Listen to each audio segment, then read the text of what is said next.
إن الحمد لله نحمده ونستعينه ونستغفره ونؤمن به ونتوكل عليه ونعوذ بالله من شرور أنفسنا ومن سيئات أعمالنا من يهده الله فلا مضل له ومن يضلل فلا هادي له أي فلن تجد له وليا مرشدا فقد قال الله تعالى في كلامه المجيد وفي فرقانه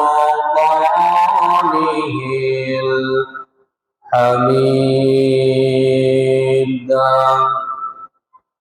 أعوذ بالله من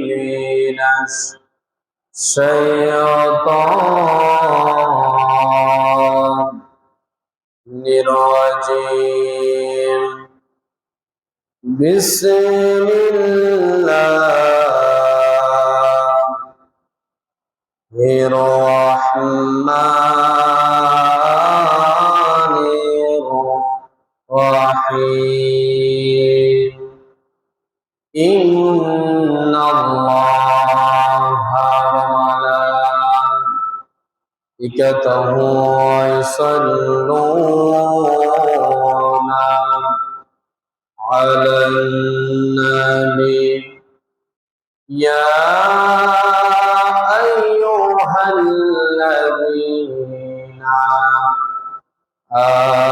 آمنوا صلوا عليه وسلموا تسليما اللهم صل على سيدنا مولانا محمد وعلى آله سيدنا مولانا محمد करबलार करुण कहीं केमने बोला जाए करबलार करुण कहीं केमने बोला जाए नबीर औलाद शहीद करला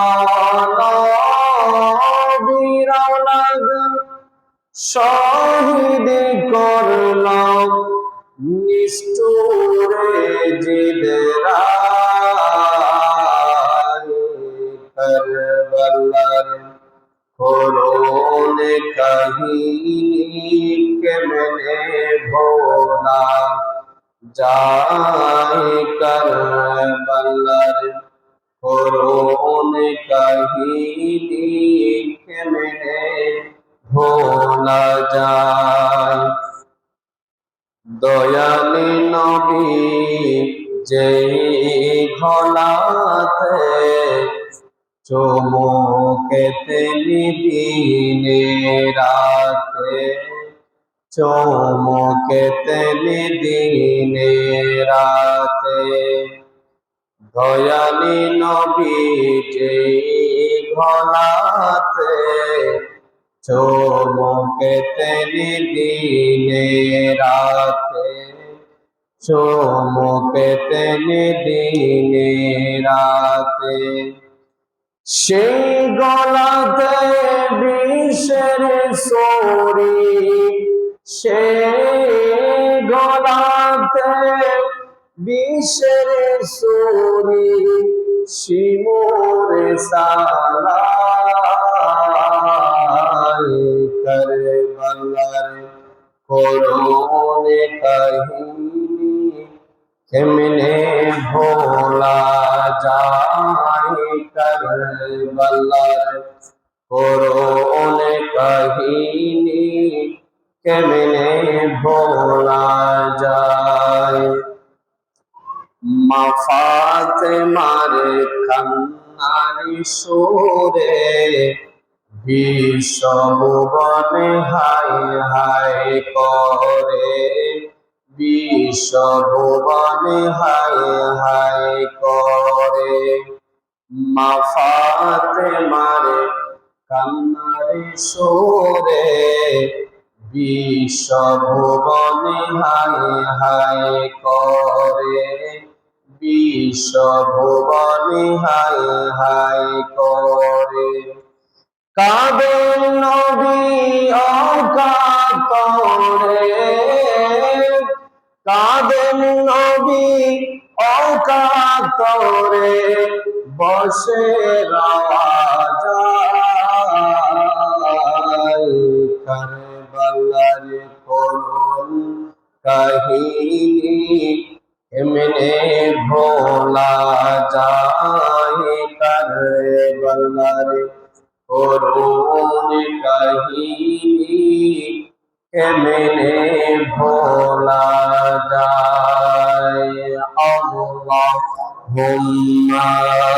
সাল্লি সাইয়্যিদিনা মাওলানা মুহাম্মদ ওয়া আলা আলি সাইয়্যিদিনা مولانا بلغ العلا بكماله كشف الدجى بجماله حسنت جميع خصاله صلوا عليه। আলহামদুলিল্লাহ, ঐতিহ্যবাহী চর পরবর্তী মুন্সিবাড়ির দরজা জামে মসজিদে উপস্থিত পত্র মসজিদের দায়িত্বশীল বৃন্দ, আগত মুসাল্লানে করম, সপ্তাহের শ্রেষ্ঠ দিন পবিত্র জুমার দিন আল্লাহ পাক আমাদেরকে দুনিয়ার যাই ঝামেলা থেকে মুক্ত রেখে আল্লাহর ঘর মসজিদে সবার আগে আগে আসার, আলোচনায় শামিল হওয়া তৌফিক দান করেছেন।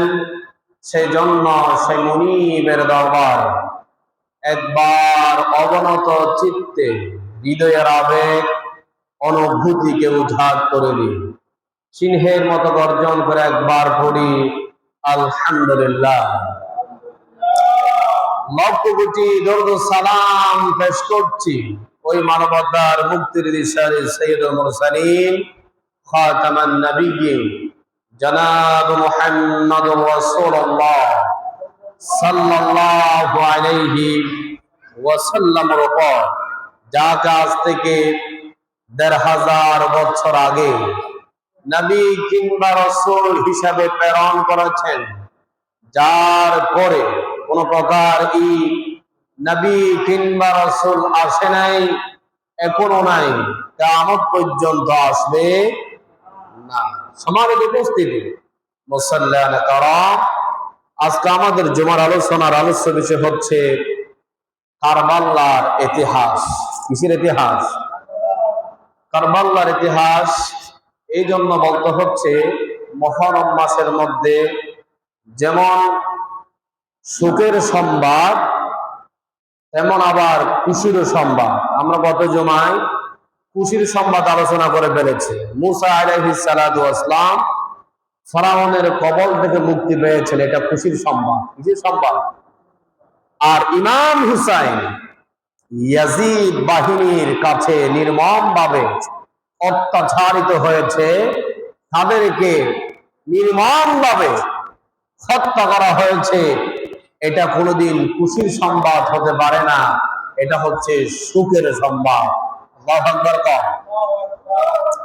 কারবালার করুণ কাহিনীটি বলার আগে, কারবালার ঘটনা ঘটার পূর্ববর্তী সময়ে কি কি প্রেক্ষাপট তৈরি হয়েছে সেটি আমি আপনাদের সামনে আলোচনা করতে চাই। যেহেতু যদি আপনার শুরু থেকে একটু যদি প্রেক্ষাপট না বলি, আমরা আলোচনাটা সহজে বুঝবো না। এই জন্য আমাদেরকে সূচনা থেকে, শুরু থেকে আমাদেরকে একটু ধারণা নিতে হবে। তাহলে আমরা কারবালার ইতিহাস কোত্থেকে এসেছে, কিভাবে এসেছে, সেগুলো আমরা বুঝতে পারব। নবী করিম সাল্লাল্লাহু আলাইহি ওয়াসাল্লাম যখন পৃথিবীতে আসলেন, কে? মুহাম্মদ সাল্লাল্লাহু আলাইহি ওয়াসাল্লাম যখন পৃথিবীতে আসলেন, নবী করিম সাল্লাল্লাহু আলাইহি ওয়াসাল্লামের সময়ে তৎকালীন আরবে রাষ্ট্র ব্যবস্থা ছিল না। তৎকালীন আরবে কি ছিল না? রাষ্ট্র ব্যবস্থা ছিল না। অর্থাৎ রাষ্ট্র ব্যবস্থার মাধ্যমে সমাজ, রাষ্ট্র পরিচালনা হতো না। নবী করিম সাল্লাল্লাহু আলাইহি ওয়াসাল্লাম যখন পৃথিবীতে আসলেন, তখন আরবে কোনো রাষ্ট্র ব্যবস্থা ছিল না। তখন শাসন ব্যবস্থা ছিল গোত্রতান্ত্রিক। শাসন ব্যবস্থা ছিল কি? গোত্রতান্ত্রিক।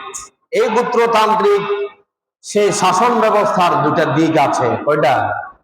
দুটা দিক আছে। একটা হচ্ছে গোত্র প্রধানেরা তাদের ইচ্ছা মতো গোত্র পরিচালনা করত, সেখানে কোনো ব্যক্তি কথা বলার সুযোগ ছিল না। দুই নাম্বার হচ্ছে এই গোত্র প্রধানের অধীনে যারা থাকতো, অর্থাৎ এই বংশের আশা আকাঙ্ক্ষা কোনো প্রতিফলন সেখানে ঘটানোর কোনো সুযোগ ছিল না। অর্থাৎ বিষয়টা যেন এমন ছিল, বংশের সমাজে যিনি গোত্র প্রধান, বংশের সমাজে যিনি গোত্র প্রধান থাকতো, তিনি হলেন মালিক। তিনি হলেন কি? তিনি সব কিছুর মালিক। তারা সেইভাবে তাদের গোত্র পরিচালনা করত। তিনি হলেন রাজা। তিনি হলেন কি? রাজা। আর বাকি সবাই প্রজা। বাকি সবাই কি ছিল? প্রজা ছিল। পৃথিবীর ইতিহাসে, পৃথিবীর বুকে সর্বপ্রথম মুহাম্মাদুর রাসূলুল্লাহ সাল্লাল্লাহু আলাইহি ওয়াসাল্লাম এক অভিনব, এক আধুনিক জনগণতান্ত্রিক পরামর্শ ভিত্তিক রাষ্ট্র ব্যবস্থা প্রবর্তনকারী হচ্ছে আপনার আমার নবী মুহাম্মদ সাল্লাল্লাহু আলাইহি ওয়াসাল্লাম। যেখানে রাষ্ট্রপ্রধান যিনি হবেন, তিনি জনগণের শাসক হবেন না। মুহাম্মদ সাল্লাল্লাহু আলাইহি ওয়াসাল্লাম বলতেছে, যিনি হবেন তিনি জনগণের শাসক হবেন না, তিনি হবে জনগণের সেবক। সুবহানাল্লাহ। এরকম কি নেতা এখন পাওয়া যায়? সবাই শাসন করতে চায়, সেবা করার জন্য মানুষ পাওয়া যায় না। মুহাম্মদ সাল্লাল্লাহু আলাইহি ওয়াসাল্লাম বলেছে, যিনি নেতা হবে তিনি কোনোদিন নিজেকে শাসক পরিচয় দিতে পারবে না। তার থেকে বলতে হবে, আমি তোমাদের সেবক। তোমাদের কি? জনগণের সেবক। এই শিক্ষা দিয়েছে কে? মুহাম্মাদুর রাসূলুল্লাহ সাল্লাল্লাহু আলাইহি ওয়াসাল্লাম। রাসূলুল্লাহ ইসলাম দুনিয়া থেকে সরে যাওয়ার আগে, তিনি দুনিয়া থেকে বিদায় নেবেন, কাউকে মনোনয়ন দিয়ে যান নাই। তিনি চাইলে মনোনয়ন দিতে পারতেন। মুহাম্মদ সাল্লাল্লাহু আলাইহি ওয়াসাল্লাম যেটা বলতো, আরবের সকল লোকেরা কাফের ছাড়া বাকি সবাই সেটা মেনে নিত। তারপরও তিনি মরার আগে এটা বলে নাই, আমি দুনিয়া থেকে চলে যাচ্ছি, আমার এই চেয়ারে, এই আসনে অমুক লোক বসবে, সেটা তিনি বলে জানে নাই। কেন? এই জন্য বলে যায় নাই, তিনি বলছে জনগণের মধ্যে বিভিন্ন মতামত মতভেদ থাকতে পারে, জনগণ যাকে ভালোবাসবে সেই এই সিংহাসনের চেয়ারে বসবে। সুবহানাল্লাহ। আমাদের কি এখন সেটা আছে? জোর যার মূল্য তার, ঠিক কিনা?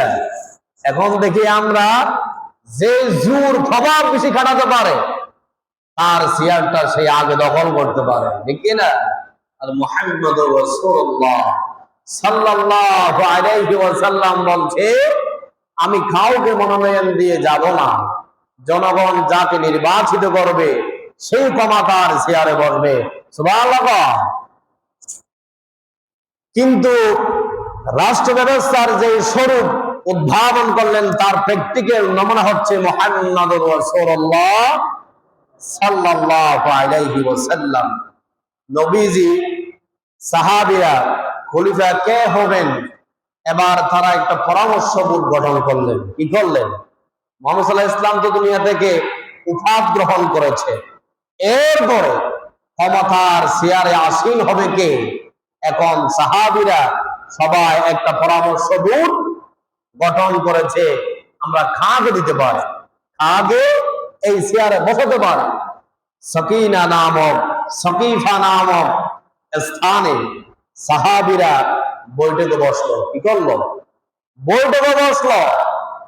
বসার পরে সবাই সিদ্ধান্ত আনলাম, আমরা এই চেয়ারের মধ্যে নবী করিম সাল্লাল্লাহু আলাইহি সাল্লামের চেয়ারের মধ্যে কাউকে বসাতে চায় না একজন ব্যক্তি ছাড়া, তিনি হলেন রাসূলের বন্ধু হযরত আবু বকর রাদিয়াল্লাহু তাআলা আনহু ছাড়া।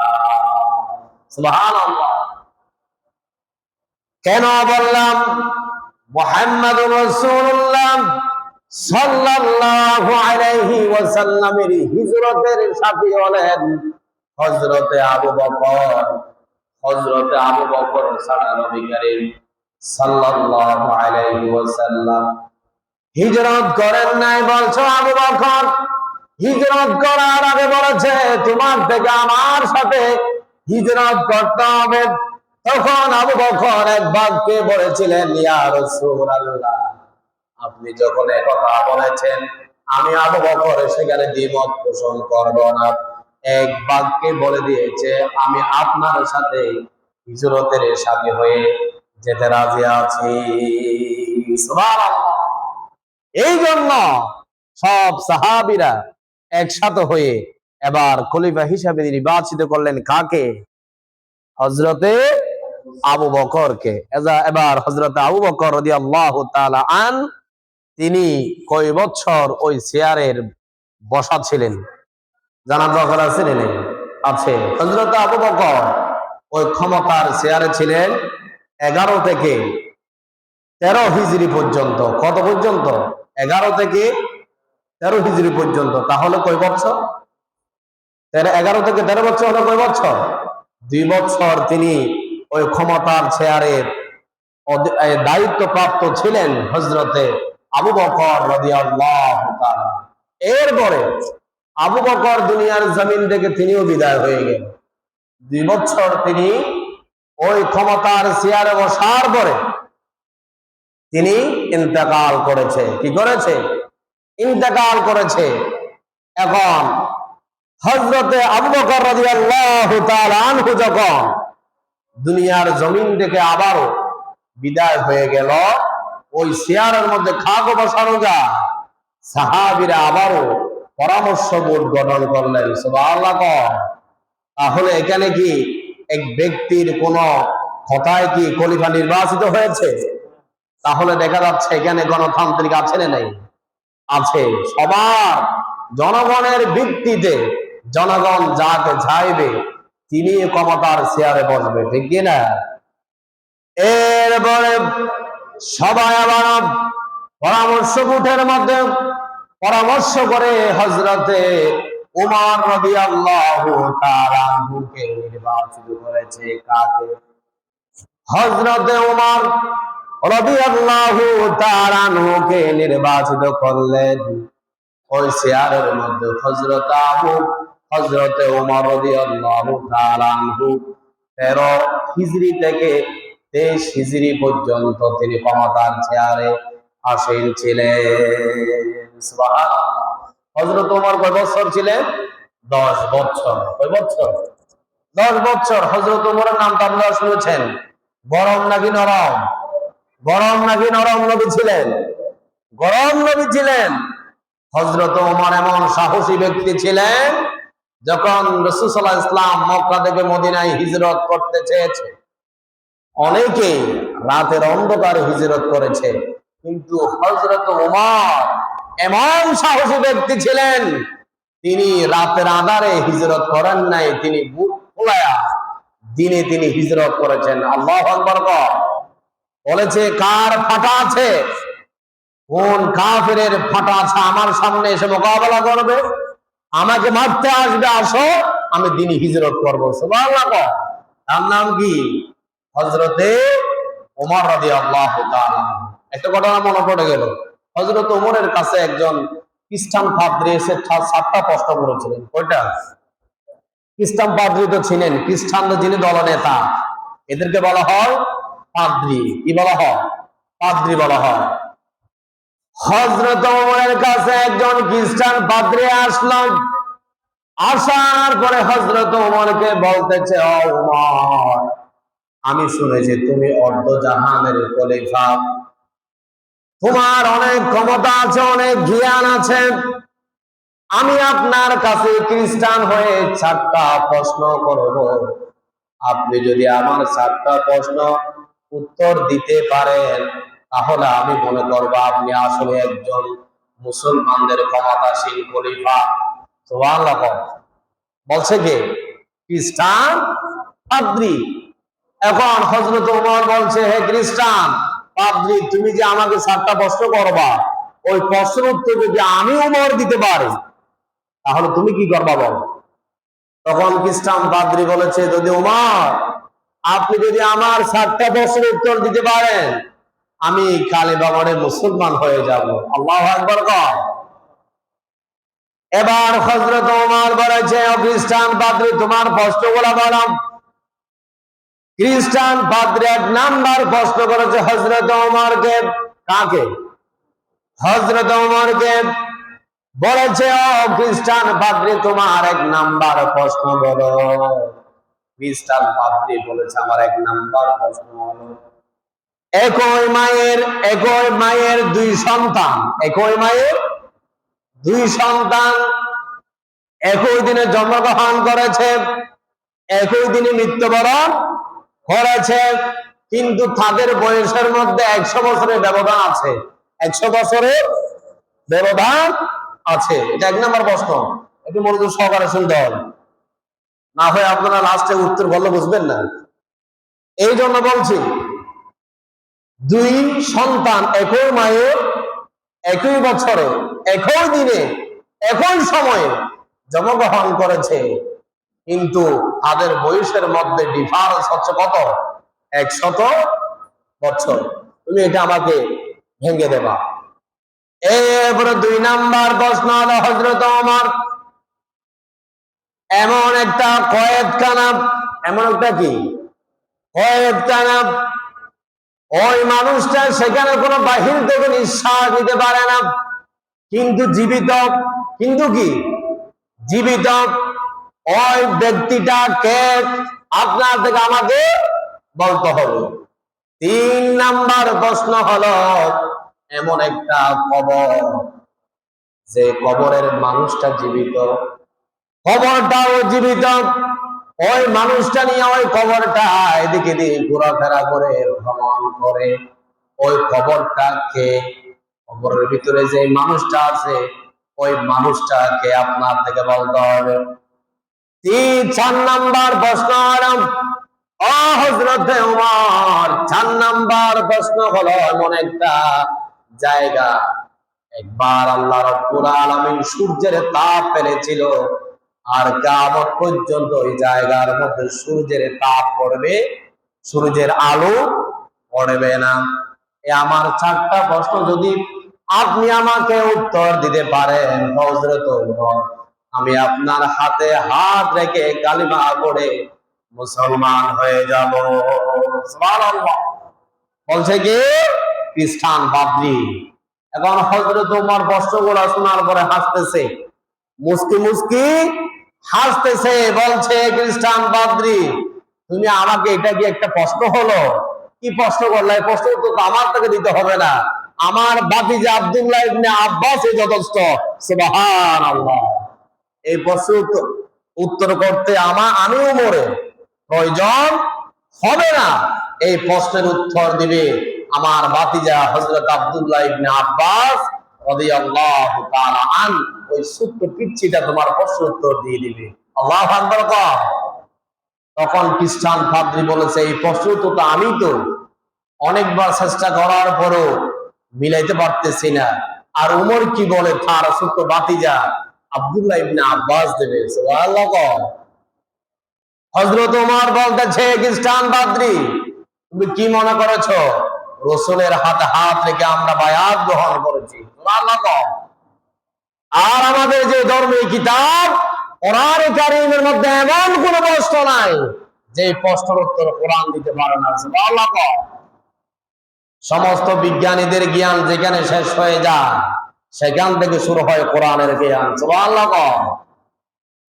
হযরত ওমর বলছে, আমার ভাতিজা আব্দুল্লাহ ইবনে আব্বাস দেবে প্রশ্নের উত্তরের দিকে আসো ভাতিজা। এই খ্রিস্টান পাদ্রী 4টা প্রশ্নের উত্তর করো। হযরতে ওমর ভাতিজাকে যখন অর্ডার দিল, ভাতিজাকে প্রশ্নটা সুন্দর করে আবারও বলেছে। ভাতিজা শোনার পরে বলছে, ও আমার চাচা, আমি তো এই প্রশ্নের উত্তর মুহূর্তের মধ্যে দেওয়ার জন্য সেই প্রস্তুত আছি। আমার কাছে এক বিন্দু পরিমাণও ভয় নেই, আমার কাছে সেই জ্ঞান আল্লাহ পাক দিয়েছে, আমি এই প্রশ্নের উত্তর দিতে পারবো। সুবহানাল্লাহ। আর আমরা হলে কি করতাম? হুজুর কথা আমার একটু সময় কম, কোন দিকে যাচ্ছি, আমি 2 দিন পরে দিব, কি না? এরকম লোক আছে না নাই? আচ্ছা, এবার প্রশ্ন উত্তরটা শুনেন। হযরত আব্দুল্লাহ ইবনে আব্বাস এই প্রশ্নের উত্তর করতেছে খ্রিস্টান পাদ্রীর সামনে। প্রথম প্রশ্ন হলো, একই মায়ের 2 সন্তান একই সময়ে জন্মগ্রহণ করেছে, আবার একই দিনে মৃত্যুবরণ করেছে, তাদের বয়সের মধ্যে 100 বছরের ডিফারেন্স আছে, 100 বছরের পার্থক্য আছে। এটার প্রশ্নের উত্তর হচ্ছে, এরা শোনো, এটার প্রশ্নের উত্তর হলো, 2 জন ব্যক্তির নাম, একজন হচ্ছে উজায়ের, একজন ব্যক্তির নাম কি? উজায়ের। আরেকজন ব্যক্তির নাম হচ্ছে উজায়েস, আরেকজন ব্যক্তির নাম কি? উজায়েস। তারা 2 ভাই একই সময়ে একই দিনে জন্মগ্রহণ করেছে। তারা দুনিয়ার মধ্যে অনেকদিন বেঁচে ছিল, আমার দুনিয়ার জমিন থেকে একই দিনে কি করেছে? মৃত্যুবরণ করেছে। মৃত্যুবরণ করার পরে এবার তাদের বয়সের ডিফারেন্স 100 বছরের কেমন হলো? 100 বছরের ডিফারেন্স হলো। উজায়ের দুনিয়ায় থাকতে আল্লাহ রাব্বুল আলামিনের কাছে দোয়া করেছিলেন, ও আল্লাহ, আপনি যে মানুষকে মৃত্যু দেন, জন্মগ্রহণ করান, কিন্তু আমি উজায়ের থেকে একটা জিনিস জানতে বড্ড মন চাই, আপনি মানুষকে মরার পরে কিভাবে জীবিত করেন সেটা আমি একটু দেখতে চাই। কে বলেছে? উজায়ের বলছে। কি উজায়ের বলছে, আপনি মানুষকে দুনিয়ার জমিনে জন্মগ্রহণ করান, আবার মৃত্যু দান করেন, মৃত্যু থেকে যে আপনি আবারও মানুষকে হায়াত দিয়ে কিয়ামতের মাঠে উত্তোলন করবেন, আমার থেকে মন চায় আপনার সেই ক্ষমতা পাওয়ার আছে কিনা দেখতে মন চায়। সুবহানাল্লাহ। আল্লাহ রাব্বুল আলামিন উজায়েরের দোয়া কবুল করেন। উজায়ের যখন 2 ভাই একসাথে মৃত্যুবরণ করেছে, তারপরে ওই যে ব্যক্তি আল্লাহর কাছে দোয়া করেছিলেন মৃত্যুর পরে কিভাবে মানুষকে জীবিত করেন, আল্লাহ তার দোয়া কবুল করে আবারও ওই কবর থেকে তাকে উঠালেন। সুবহানাল্লাহ। ওঠানোর পরে তাকে আবারও 100 বছর হায়াত দিয়েছেন, তারপরে উজায়ের আবার মৃত্যুবরণ করেছেন। সুবহানাল্লাহ। এই জন্য 2 জনের মধ্যে 100 বছরের বয়সের ডিফারেন্স হয়ে গিয়েছে। আল্লাহু আকবার বলবেন না? প্রথম উত্তর পেয়েছেন, প্রথম প্রশ্ন উত্তর তো পাওয়া গেছে। তাহলে একবার আল্লাহর কাছে দোয়া করেছিলেন, আমাকে ওই যে মানুষকে মৃত্যুবরণ করার পরে কিভাবে জীবিত করেন একটু আপনি আমাকে দেখাবেন। আল্লাহ তার দোয়া কবুল করে তাকে আবারও কবর থেকে তুলে 100 বছরের হায়াত দিয়েছে। কয় বছর? 100 বছর হায়াত দিয়েছে। 2 নাম্বার প্রশ্ন, হযরত আব্দুল্লাহ ইবনে আব্বাসের প্রশ্নের উত্তর শুনে খ্রিস্টান পাদ্রী তো অবাক হয়ে যাচ্ছে, সূত্র পিচ্ছে এত কঠিন প্রশ্নের উত্তর কিভাবে দেয়? সুবহানাল্লাহ। 2 নাম্বার প্রশ্নের উত্তর করতেছে আব্দুল্লাহ ইবনে আব্বাস, বলতেছে 2 নাম্বার প্রশ্ন হলো এমন একটা কয়েকখানা, ওই কয়েকখানার মধ্যে একটা সন্তান জীবিত, কিন্তু বাহির থেকে কোনো নিঃশ্বাস নিতে পারে না। সুবহানাল্লাহ। এখন সেটার উত্তর হচ্ছে ওই কয়েকখানার নাম হচ্ছে মায়ের পেট। কয়েকখানার নাম কি? মায়ের পেটের মধ্যে যে সন্তানটা আস্তে আস্তে বড় হয়, ওই সন্তান কি জীবিত হয় না? জীবিত হয়। ওই সন্তান বাহির থেকে কোনো নিঃশ্বাস নিতে পারে না, যা কিছু নেই, ওই মায়ের যেই নাড়টা সন্তানের সাথে লেগে থাকে, সেটার মাধ্যমে আল্লাহ পাক ওই সন্তানকে খানা খাওয়ায় আর অক্সিজেন দিয়ে থাকে। সুবহানাল্লাহ। ওই কয়েকখানা হচ্ছে মায়ের পেট, আর কয়েকখানা ভিতরে যেই সন্তান আছে সেটি হচ্ছে আপনি আর আমি। সুবহানাল্লাহ। 2 নম্বর প্রশ্ন উত্তর তো পাওয়া গেছে। 3 নাম্বার প্রশ্ন হলো আব্দুল্লাহ ইবনে আব্বাস বলতেছে, খ্রিস্টান পাদ্রী শুনো, আপনি বলতেছেন এমন একটা কবর, যে কবরটা জীবিত, কবরের মধ্যে যে মানুষটা আছে সেটাও জীবিত, কবরটা মাঝে মধ্যে এদিক ওদিক ভ্রমণ করে। কি করে? ভ্রমণ করে। আব্দুল্লাহ ইবনে আব্বাস বলে, খ্রিস্টান পাদ্রী শুনো শোনো, তোমার 3 নাম্বার প্রশ্নের উত্তর হলো, 3 নাম্বার প্রশ্নের উত্তর হলো ওই কবরটা হলো হযরতে, ওই কবরটা হলো মাছ। ওই কবরটা কি? মাছ। আর ওই মাছের ভিতরে যে মানুষটা জীবিত আছে, ওই ব্যক্তিটা আর কেউ নয়, পয়গম্বর হযরতে ইউনূস আলাইহিস সালাতু ওয়াস সালাম। সুবহানাল্লাহ। মাছটা হচ্ছে কবর, মাছের পেটটা কি? খবর। আর খবরের ভিতরে যিনি আছে হযরতে ইউনূস, মাছের পেটের মধ্যে কি মৃত্যু অবস্থায় ছিল নাকি জীবিত ছিল? জীবিত ছিল। এই জন্য হযরত আব্দুল্লাহ ইবনে আব্বাস বলছে, খ্রিস্টান পাদ্রী, ওই খবরটা হলো মাছ, আর মাছের পেটে যিনি ছিল ওই মানুষটা হচ্ছে পয়গম্বর হযরতে ইউনূস আলাইহিস সালাতু ওয়াস সালাম। সুবহানাল্লাহ। 3 নাম্বার প্রশ্নের উত্তর হয়ে গেল। হযরত আব্দুল্লাহ ইবনে আব্বাস বলছো, খ্রিস্টান পাদ্রীরা আরো কিছু শুনবা নাকি? তোমার আর একটা প্রশ্ন আছে, সেটি হচ্ছে 4 নাম্বার প্রশ্ন। ওই প্রশ্নটা ছিল আল্লাহ পাক এমন একটা জায়গার মধ্যে সূর্যের আলো একবার দিয়েছে, কিয়ামত পর্যন্ত ওই জায়গার মধ্যে আর আল্লাহ রাব্বুল আলামিন সূর্যের আলো আর দিবে না। সুবহানাল্লাহ। হযরত আব্দুল্লাহ ইবনে আব্বাস বলেছেন, ওই জায়গাটা হলো ফেরাউন মূসা আলাইহিস সালাতু ওয়াস সালামকে ঘোড়ায় যে রুহিত সাগরের মধ্যে ডুবাইয়া মেরেছে আল্লাহ পাক ফেরাউনকে, ওই সাগরের মধ্যে আল্লাহ রাব্বুল আলামিন একবার আলো দিয়েছিল। কি দিয়েছিল? আলো দিয়েছিল। ওই হযরতে মূসা আলাইহিস সালাম সেখান থেকে পার হয়ে যাওয়ার পরে ফেরাউনকে আল্লাহ পাক সেখানে পানির মধ্যে মাটি কাওয়ায়া সুবাইয়া মেরেছে। ওই জায়গার মধ্যে কিয়ামত পর্যন্ত আল্লাহ পাক আর সূর্যের আলো দিবে না। এবার খ্রিস্টান পাদ্রী প্রশ্নের উত্তরটা শুনে তিনি তো অবাক হয়ে গেলেন। বলছে, এই ছোট্ট একটা সন্তান, ছোট্ট একটা শিশু এই যে জটিল প্রশ্নের উত্তর কিভাবে দিল? আল্লাহু আকবার বলেন। হযরত ওমরকে বলছে, খ্রিস্টান পাদ্রী, ও ওমর, আপনার হাতে হাত রেখে আমি ওয়াদা করেছিলাম, প্রশ্নের উত্তর যদি আপনি দিতে পারেন আপনার বাতিজা দিয়ে দিয়েছে, আপনার দিকে দিতে হয় নাই। ওয়াদা করেছিলাম কালিমা পড়ে মুসলমান হয়ে যাব। এবার আপনি আমাকে আপনার রক্ত মাখা আপনার নবী মুহাম্মদ সাল্লাল্লাহু আলাইহি ওয়াসাল্লামের রক্ত মাখা কালিমাটা আপনি আমাকে পড়ায়া দেন, লা ইলাহা ইল্লাল্লাহু মুহাম্মাদুর রাসূলুল্লাহ সাল্লাল্লাহু আলাইহি ওয়াসাল্লাম। খ্রিস্টান পাদ্রী সেখানে ঈমান আনয়ন করে ফেলেছে।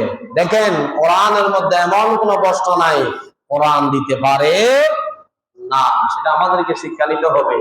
কোরআনের মধ্যে সমস্ত বিজ্ঞানীদের যেখানে জ্ঞান শেষ হয়ে যায়, সেখান থেকে আল্লাহর কোরআনের জ্ঞান শুরু হয়। সুবহানাল্লাহ।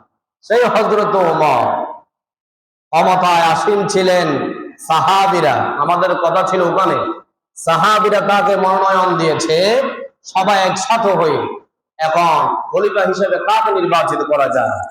সবাই নির্বাচিত করেছে কাকে? হযরতে উমরকে। উমর ক্ষমতার চেয়ারে ছিলেন 10 বছর। 10 বছর, 13 থেকে 23 হিজরি পর্যন্ত, 13 থেকে 23 হিজরি পর্যন্ত 10 বছর যখন শেষ হয়ে গেল, হযরত ওমর ফারুক রাদিয়াল্লাহু তাআলা আনহু তিনিও দুনিয়ার জমিন থেকে বিদায় হয়ে গেল। এরপরে কাকে আবারও খলিফা হিসেবে নির্বাচিত করা যায়? সাহাবীরা আবারও মনোনয়ন বোর্ড গঠন করলেন। সেখানে সবার সিদ্ধান্ত হলো এবার খলিফা হিসেবে নির্বাচিত করতে হবে হযরতে উসমানকে। কাকে? হযরতে উসমান রাদিয়াল্লাহু তাআলা আনহুকে এবার ক্ষমতার চেয়ারের মধ্যে তাকে বসাতে হবে। হযরত উসমানকে তারা ক্ষমতার চেয়ারের মধ্যে বসাবে। হযরত উসমান রাদিয়াল্লাহু তাআলা ওই ক্ষমতার চেয়ারে থাকার পরে তার বিরুদ্ধে কিছু সূত্র লেগে গিয়েছে। তার বিরুদ্ধে, হযরত উসমানের বিরুদ্ধে, তার বিরুদ্ধে, উসমানের বিরুদ্ধে কিছু সূত্র লেগে গিয়েছে উসমানের পিছনে। উসমানকে হত্যা করার জন্য উঠে পড়ে লেগেছে। নাউজুবিল্লাহ কহ। হযরত উসমানকে ওই যে মাসে হযরত উসমানকে হত্যা করা হয়েছিল সেই মাস ছিল জিলহজ মাস। কি মাস? জিলহজ মাস। তখন মদিনার অনেক লোকেরা হজ করার জন্য মক্কায় চলে গিয়েছিল। হযরত উসমানের যারা সূত্র আছে তাকে তারা হত্যা করার জন্য পরিকল্পনা করতেছে। এগুলা শুনছে আবার হযরত উসমানের যারা সাঙ্গপাঙ্গ ছিল তারা তাড়াতাড়ি এসে হযরত উসমানকে বলেছে, উসমান আপনাকে হত্যা করার জন্য ষড়যন্ত্র করতেছে, চক্রান্ত করতেছে। আপনি যদি আমাদেরকে অর্ডার করেন আমরা তাদেরকে হত্যা করে ফেলবো। তখন হযরত উসমান বলছে, তোমরা তাদেরকে হত্যা করিও না। হত্যা করা এটা ইসলামে আপনাকে পারমিশন দেয় নাই। আগে আপনি তাদেরকে বুঝান। তাদেরকে কি করেন? বুঝান। বুঝানোর পরে যদি তারা ফিরে আসে, আল্লাহ যদি হেদায়েত দান করে, তারা আবারও দ্বীনের পথে চলে আসবে। মানুষকে কোন খারাপ করবে সেখানে তারা যাবে না। তোমরা তাদেরকে হত্যা করিও না, তাদেরকে তোমরা আগে বুঝাও। তোমরা তাদেরকে আগে বুঝিয়ে আনতে পারো না। দেখো, এরপরে হযরত উসমান রাদিয়াল্লাহু তাআলা আনহুকে তারা অনেকবার, তার সাঙ্গপাঙ্গ যারা ছিল অনেকবার তাদেরকে বুঝালো। বুঝানোর পরও তারা বুঝলো না। যখন অনেক মদিনার মানুষ হজ করার জন্য চলে গিয়েছে, মদিনা একটু ফাঁকা ছিল, মানুষের ঘনবসতি কম ছিল, তখন ওই সূত্র বাহিনীরা হযরত উসমানের ঘরের যে ওয়াল ছিল সেটা ঢুকে হযরত উসমানকে নির্মম ভাবে হত্যা করেছে। নাউজুবিল্লাহ। হযরত উসমানকে নির্মম ভাবে ওই জালেমেরা কি করে ফেলেছে? হত্যা করে ফেলেছে। তখন হযরত উসমান ছিল কোরআন তেলাওয়াত অবস্থায়। সুবহানাল্লাহ। হযরত উসমানকে মেরে ফেলল। এরপরে আবার খানকে খলিফা হিসেবে নির্বাচিত করা যায়। আবারও সবাই সাহাবীরা সবাই পরামর্শ করতেছে। এবার সবাই সিদ্ধান্ত গ্রহণ করেছে, এবার খলিফা হিসেবে যিনি নির্বাচিত হবে তিনি হলেন হযরতে আলী রাদিয়াল্লাহু তাআলা আনহু। হযরত আলী এবার হবে খলিফা। কে হবে? ইসলামের চতুর্থ খলিফার নাম কি? হযরত আলী রাদিয়াল্লাহু তাআলা আন। তাকে ক্ষমতার চেয়ারে বসানো হলো। বসানোর পরে উসমানের একজন বংশধর, তার নাম ছিল মুআবিয়া। তার নাম কি? মুআবিয়া। তিনি একজন সাহাবী ছিলেন, হযরতে মুআবিয়া রাদিয়াল্লাহু তাআলা আন।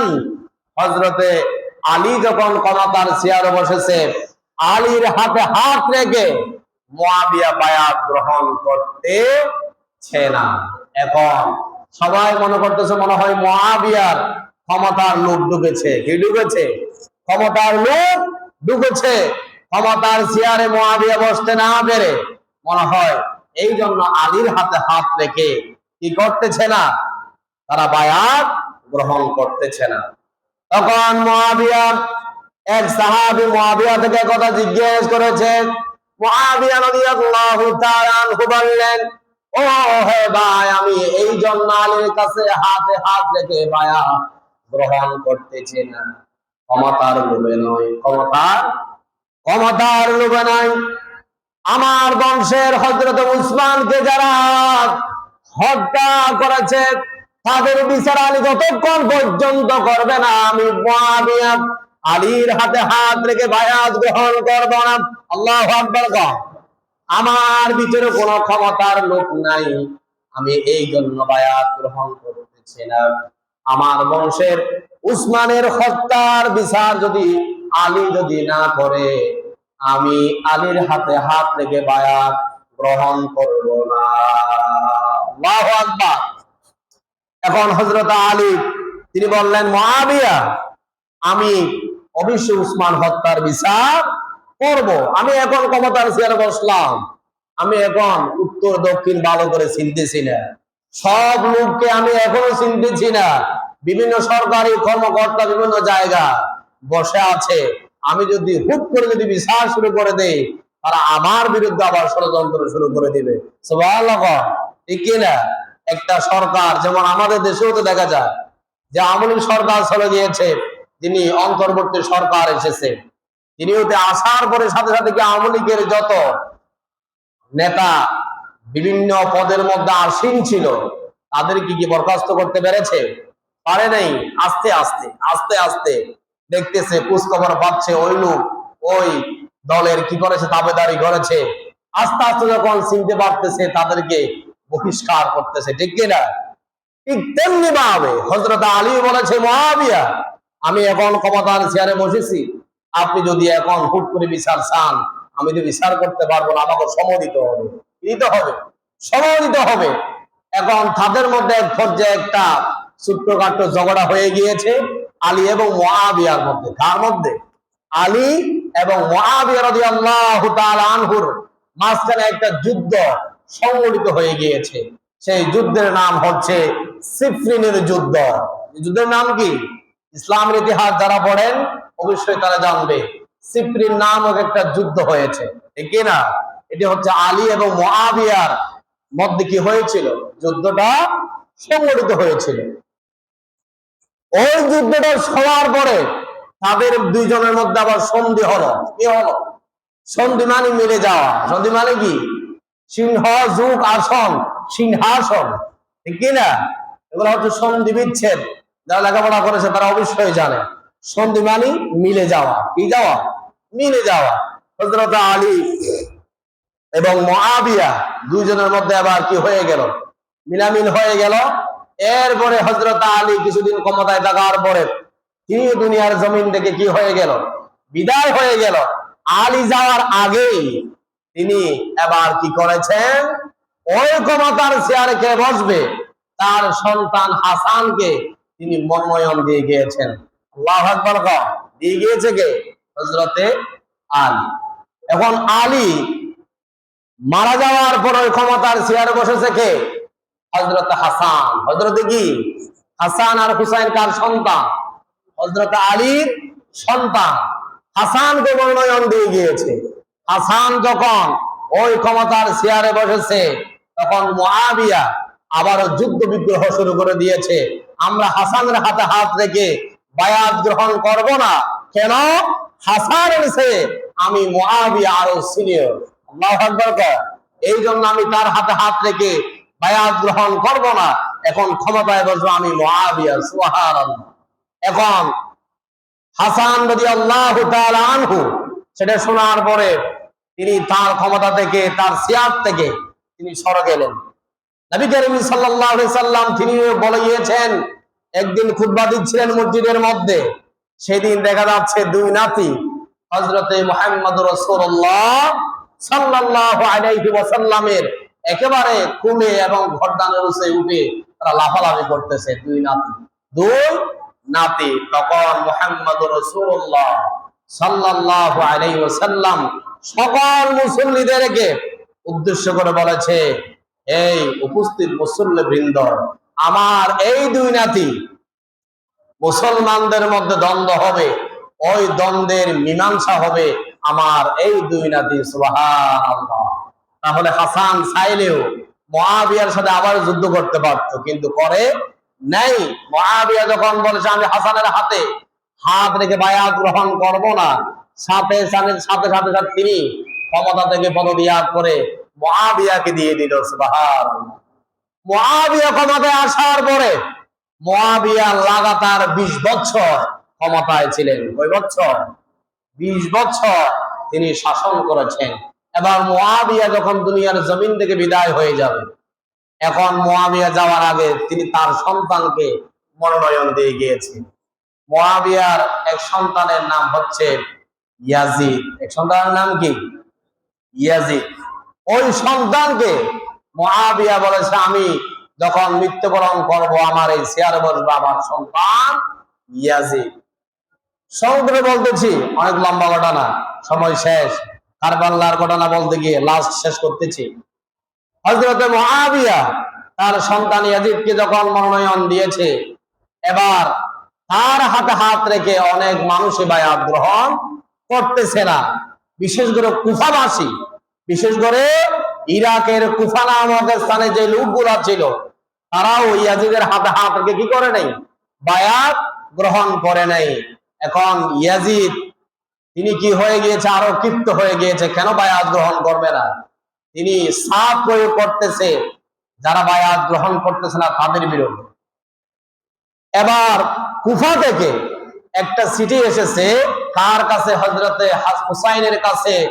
বলছে, আমরা ইয়াজিদের হাতে হাত রেখে বায়াত গ্রহণ করব না, আমরা বায়াত গ্রহণ করব তুমি হুসাইনের হাতে হাত রেখে। সুবহানাল্লাহ। এখন তারা যখন এই কথা বারবার চিঠি দিচ্ছে, চিঠি এসেছে 617 উঁচে। কত? 600 এর উঁচে চিঠি এসেছে কার কাছে? হযরত হুসাইনের কাছে। বলছে, আমরা আপনার হাতে হাত রেখে বায়াত গ্রহণ করতে চাই, আপনি মদিনা থেকে কুফায় চলে আসেন। কোথায়? কুফায় চলে আসেন। হযরত হুসাইন তাদের চিঠি পাওয়ার পরে তার ভিতরে একটা বিশ্বাস এসেছে। কি এসেছে? বিশ্বাস এসেছে। একটা মানুষ যদি আপনাকে বারবার একটা কথা বলে, আপনি তো বিশ্বাস করবেনই, ঠিক কিনা? তারা যখন বারবার চিঠি পাঠাচ্ছে, হযরত হুসাইন বিশ্বাস করে আসলে মনে হয় কুফাবাসী আমার হাতে হাত রেখে বায়াত গ্রহণ করতে চায়। তিনি একটু টেস্ট করার জন্য তার চাচাতো ভাই মুসলিম বিন আকিলকে আগে পাঠালেন। কাকে? হুসাইন তার চাচাতো ভাই মুসলিম বিন আকিলকে পাঠালেন, আমার চাচাতো ভাই আপনি আমার আগে গিয়ে দেখেন তারা আসলে কি আমার হাতে হাত রেখে বায়াত গ্রহণ করতে চায় কিনা, নাকি আমার বিরুদ্ধে চক্রান্ত করার জন্য তারা তারা নমুনা চিত্র এঁকে তারা নাকি বসে থাকতে গেছে, আপনি একটু গিয়ে আসেন। কাকে বলছে? মুসলিম বিন আকিলকে। মুসলিম বিন আকিল সেখানে গেল। যাওয়ার পরে দেখতেছে তার হাতে হাত রেখে বায়াত গ্রহণ করতেছে। এখন দেখা যাচ্ছে মুসলিম বিন আকিল বলতে, আসলে তো মনে হয় তারা আপনার হাতে হাত রেখে কি করতে চায়? বায়াত গ্রহণ করতে চায়। ইয়াজিদের হাতে নয়, আমি যখন এসেছি আমার হাতে হাত রেখে তারা বায়াত গ্রহণ করেছে। কিন্তু কুফাবাসী হচ্ছে এমন লোক, তারা কথা দিয়ে কথা রাখে না, কথা দিয়ে কথা রাখে না। এদেরকে কি বলা হয়? তারা কথা দিয়ে কথা না রাখে, এদেরকে কি বলা হয়? মুনাফিক বলা হয়। কি বলা হয়? মুনাফিক বলা হয়। মুসলিম বিন আকিল সাথে সাথে মদিনার মধ্যে একটা সিটি বানানো, হে ভাই হুসাইন আপনি আসেন, সমস্যা হবে না। এখন আমার হাতে হাত রেখে 7 শতাধিক মানুষ বায়াত গ্রহণ করেছে, আপনি আসলে বাকি সবাইও আপনার হাতে হাত রেখে বায়াত গ্রহণ করবে। হযরত হুসাইন রাদিয়াল্লাহু তাআলা চাচাতো ভাইয়ের কথা মতো মদিনা থেকে তিনি সফর করেছে তার পরিবার নিয়ে। তিনি কোথায় যাবে? কুফায় যাবে বায়াত গ্রহণ করার জন্য। যাওয়ার সময় হযরত হুসাইনকে অনেক সাহাবী বাধা দিয়েছে, হুসাইন তুমি সেখানে যাও না, কুফার মানুষ ভালো না, কুফার মানুষ আপনার সাথে তারা বিশ্বাসঘাতকতা করতে পারে, মুনাফিকি করতে পারে, আপনাকে বিপদে ফেলাতে পারে, আপনি সেখানে যায়েন না। আপনি ক্ষমতার লোভ করেন না, আপনার নানা কোনোদিন ক্ষমতার লোভ করে নাই। লোভ না করার জন্য তিনি বলেছেন আপনি ক্ষমতার লোভে সেখানে যাচ্ছেন, আপনার উপরে বিপদ আসতে পারে। আল্লাহু আকবার। হযরত হুসাইনকে সম্ভাবনা দেওয়ার পরও হুসাইন ওই চাচাতো ভাইয়ের কথা মতো তার উপরে বিশ্বাস রেখে কুফায় গেল। কোথায় গেল? কুফায় গিয়েছে। সেখানে দেখা যাচ্ছে যাওয়ার পরে এবার ইয়াজিদ তার একজন কমান্ডার ছিল, তাকে পাঠিয়ে দিয়েছে, যাও ইরাক থেকে বলেছে তুমি কুফায় শহরে যাও। যাওয়ার পরে যারা হুসাইনের সাথে হাত রেখে বায়াত গ্রহণ করতে চায় তাদেরকে কিছু ভয়ভীতি দেখাও। কি দেখাও? ভয়ভীতি দেখাও, কিছু লোক লালসা দেখাও, দেখা যাবে তারা তোমার দিকে চলে আসবে আর হুসাইনের দিকে যাবে না। ঠিক তেমনি ভাবে দেখা গেল ওই কমান্ডার যখন এসেছে কুফাবাসীকে বলেছে, কুফাবাসী ইয়াজিদ তোমাদের কাছে বার্তা পাঠিয়েছে। ইয়াজিদ বলেছে তোমাদেরকে সৈন্য বাহিনী পাঠিয়ে তোমাদেরকে হত্যা করবে তোমরা যদি হুসাইনের সাথে হাতে হাত রেখে বায়াত গ্রহণ করো। আর তোমরা যদি হুসাইনের হাতে হাত রেখে যদি তোমরা বায়াত গ্রহণ না করো, তোমাদেরকে অর্থ দেওয়া হবে, টাকা দেওয়া হবে, পয়সা দেওয়া হবে। একথা যখন বলেছে, দেখা যাচ্ছে যে মুসলিম বিন আকিলের সাথে 7 শতাধিক যে লোকগুলা বায়াত গ্রহণ করেছে তারা আস্তে আস্তে দেখা যাচ্ছে ওই কমান্ডারের কথা মতো তারা আস্তে আস্তে উল্টে যাচ্ছে। কি যাচ্ছে? উল্টে যাচ্ছে। উল্টাতে দেখা যাচ্ছে শেষ পর্যন্ত মাগরিবের ওয়াক্ত হয়ে গেল, 600 লোক থেকে একটা লোক আর মুসলিম বিন আকিলের দিকে নাই। সবগুলা গিয়েছে কোথায়? ইয়াজিদের দিকে চলে গিয়েছে, মায়ের ভয়ে এবং টাকা লোভে। মায়ের ভয়ে এবং কি টাকার লোভে 7 শতাধিক লোক যখন সেদিকে চলে গিয়েছে, সাথে সাথে তারা এখন তো ক্ষমতা তাদের বেশি, পাওয়ার বেশি, তাদের পক্ষে লোক বেশি। এদিকে হুসাইন আসতেছে কোথায়? কুফা। হুসাইন প্রায় কুফার সামনাসামনি চলে এসেছে। এই সময় ইয়াজিদ বাহিনী, অনেক লম্বা ঘটনা সংক্ষেপে বলে দিচ্ছে, সময় শেষ। তাকে কুফাবাসী এবার ওই যে ইয়াজিদ বাহিনীর লোকেরা হুসাইনকে এবার হত্যা করার হুমকি দিচ্ছে। কি দিচ্ছে? হুমকি দিয়ে তার পরিবারদেরকে তারা 1 মাস 10 দিন পর্যন্ত যুদ্ধ করেছিল তাদের সাথে। যুদ্ধ করতে করতে তাদেরকে একেবারে কুচকাটা করে ইমাম হুসাইনকে তাদেরকে হত্যা করেছে এবং গর্দান পর্যন্ত তার শরীর থেকে আলাদা করে দিয়েছে।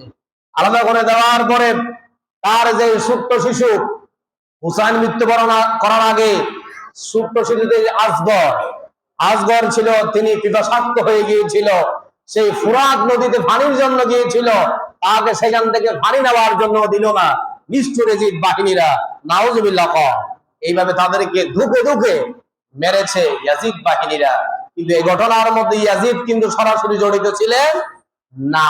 কিন্তু জড়িত না থাকলেও ইয়াজিদ বাহিনী এই ঘটনার কোনো বিচার করে নাই, চুপ ছিলেন।